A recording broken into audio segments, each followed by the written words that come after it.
अस्सलामु अलैकुम वरहमतुल्लाहि वबरकातुहू।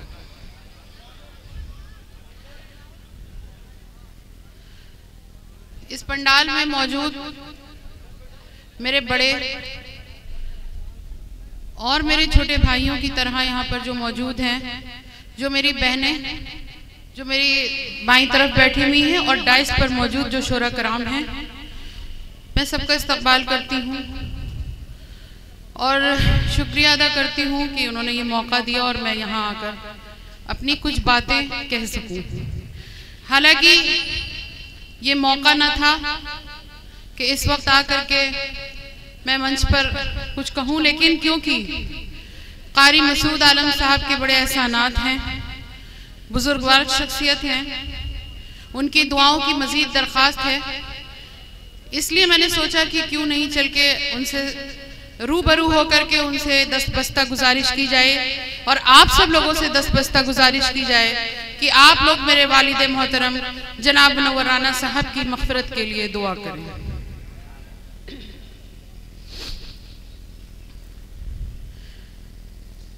ये मेरा मंच नहीं है, मेरा वास्ता सीधे सीधे सियासत से है, लेकिन मैं अदब के गहवारे से ताल्लुक़ रखती हूँ। मेरी परवरिश, मेरी तरबियत बहुत अदब के दायरे में हुई और ये कोशिश की मेरे वालिदैन ने, खासकर मेरे पापा ने, कि वो अपनी इस अदबी तहजीब को हम लोगों के जरिए आगे बढ़ा सकें। मेरी आप लोगों से गुजारिश है कि आप लोग इस अदब को ना छोड़िएगा, क्योंकि ये अदबी तहजीब, ये उर्दू, ये गंगा जमनी तहजीब हमारी पहचान है और हमारे लिए इस वक्त की सबसे बड़ी ज़रूरत भी है। बहुत अफसोस होता है जब कोई ये कहता है कि मुशायरे का मंच अब ख़त्म हो गया, डायस पर वो हस्तियाँ अब नज़र नहीं आती हैं और शायद वो हस्तियाँ अब कभी नज़र नहीं आएंगी जो आपके रूबरू होकर हालत हाजरा पर अपनी खूबसूरत कलाम पेश करते हों, या माँ जैसे मौजू पर शायरी करते हों, या बेटे बहन भाई और ऐसे रिश्तों पर, ऐसे मौज़ूआत पर शेर सुनाए हों जिससे इंसानी रिश्तों में यकीनी तौर पर हरारत पैदा हो जाती है। बहुत ही कम वक्त हुआ है, 14 जनवरी की रात मेरे वालिद इस दुनिया से, इस दुनिया फ़ानी को कूच कर गए। 15 जनवरी को उनकी तदफीन थी। तदफीन के वक्त जो सैलाब था, नदवतुल उलमा में जिस तरीके से नमाज जनाजा होनी थी और वहाँ पर जो जन सैलाब था, मुझे लगता था कि उन्होंने अपनी ज़िंदगी में जो अशार कहे, बहुत से ऐसे अशार जिनको वो सच करते रहे और सच करके गए।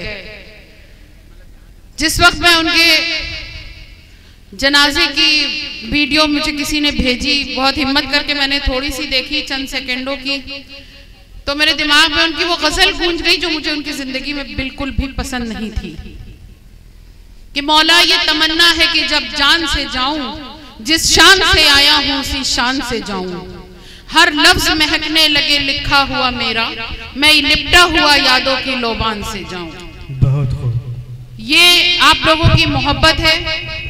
जब तक वो जिंदगी अल्लाह ने उन्हें दी, आप लोगों की दुआएं रही और वो बहुत बार हॉस्पिटल से, बीमारियों से, बड़ी बड़ी बीमारी यानी कैंसर जैसी बीमारी से भी जंग लड़ करके अपने घर सही सलामत पहुंचे। 3 महीने वेंटिलेटर पर रहने के बाद भी सही सलामत होकर घर पहुंचे। लेकिन जब वक्त पूरा हो जाता है, जब अल्लाह ने जो वक्त जिसका मुअय्यन कर दिया है उसको कोई टाल नहीं सकता। 10-12 दिन की बीमारी में जो बोलते चालते हुए वो, जबकि कोई ख़ास बहुत नहीं बीमार थे, लेकिन आखिरी के 2-3 दिनों में वेंटिलेटर पर आए और उसके बाद हम सब लोगों को खुदा हाफिज कहकर इस दुनिया से चले गए।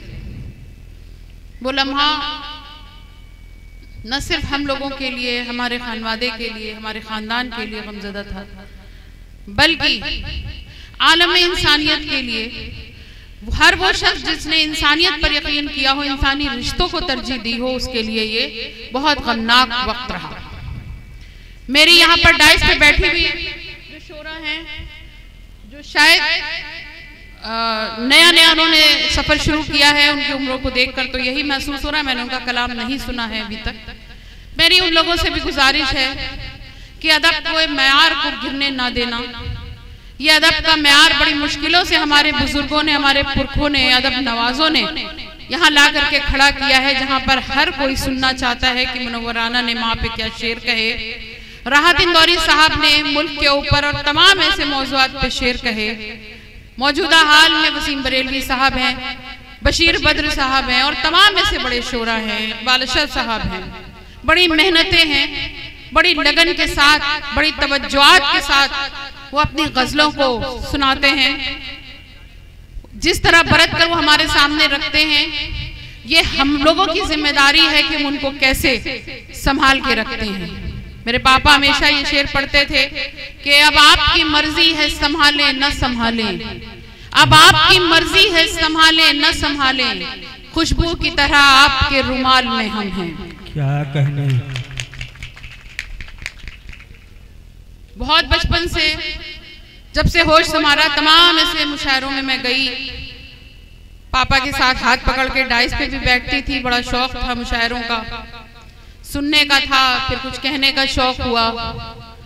लेकिन इसमें जो सबसे अच्छी बात मुझे ये लगी कि हम सब बैठ करके एक छत के नीचे, एक पंडाल के नीचे अदब को गौर से सुनते हैं। लेकिन अगर उसे हम अदब की जिम्मेदारी लें अपने ऊपर, हम सब अदब नवाज बन जाएं, तो क्या ही कहने। हमारे बड़ों की, हमारे पुरखों की इस मेहनत को हम जाया नहीं देने होना चाहते हैं। हम सबको अदब नवाज बनना पड़ेगा। अपनी ज़बान के लिए हमको लड़ाई लड़नी होगी। ये लड़ाई हमारी खुद से होगी कि हम अपनी ज़बान की हिफाजत कैसे करते हैं। ये हम सब की, आप सब की जिम्मेदारी है। मैं ज़्यादा वक्त नहीं लूँगी, शोरा बैठे हैं, मुशायरा शुरू होना चाहिए। मैं आप लोगों के सामने हाजिर होके फिर से दस्तबस्ता गुजारिश करती हूँ कि यहाँ पर मौजूद मेरी बहनें और यहाँ पर मौजूद मेरे भाई, मेरे बड़े जो भी मौजूद हैं, मेरे मवालिद मोहतरम को अपनी दुआओं में रखें, उनको ना भूलें। वो इस दुनिया से ज़रूर चले गए हैं, लेकिन उन्होंने जो तालीमात हमें शेर और सुखन के ज़रिए दी है, मुझे, हम लोगों को उनको ज़िंदा रखना होगा। बहुत बहुत शुक्रिया। अस्सलामु अलैकुम व रहमतुल्लाह।